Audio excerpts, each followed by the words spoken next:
اخر اخبار زلفان خفان. علاش واحد الدري جابت الوقت بالصدفه تلاقيت معاه في الشارع، قال لي تفرجت في هذاك المحتوى ديالك بارك الله عليك. علاش هذاك الشيء اللي قلتي في هذاك الكلام ديال الزواج ما متفقش معاك فيه؟ علاش تا البنات عندهم حقهم تيتفلاو علينا تيضحكوا علينا حتى هما؟ قلت لي كيفاش اخويا ما فهمتش. قال لك انا عايش في اوروبا ولاباس عليا، عندي الخدمه ديالي، عندي بزاف المشاريع ديالي. كاك هو حشومي من قال لك بغى يطلب الزواج من هذيك البنت فرضت قالت لي لا.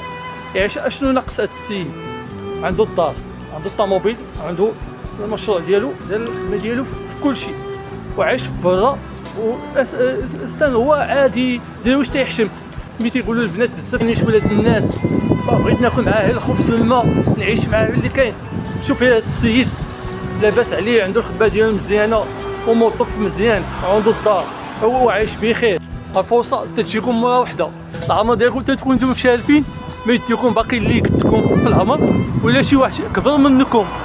علاش لكم شي واحد بيتشوش بكم؟ توكل على الله سبحانه وتعالى وقول بسم الله، واخا ما فحالوش ولا لاباس عليه، ربي سبحانه وتعالى تيدير الخير.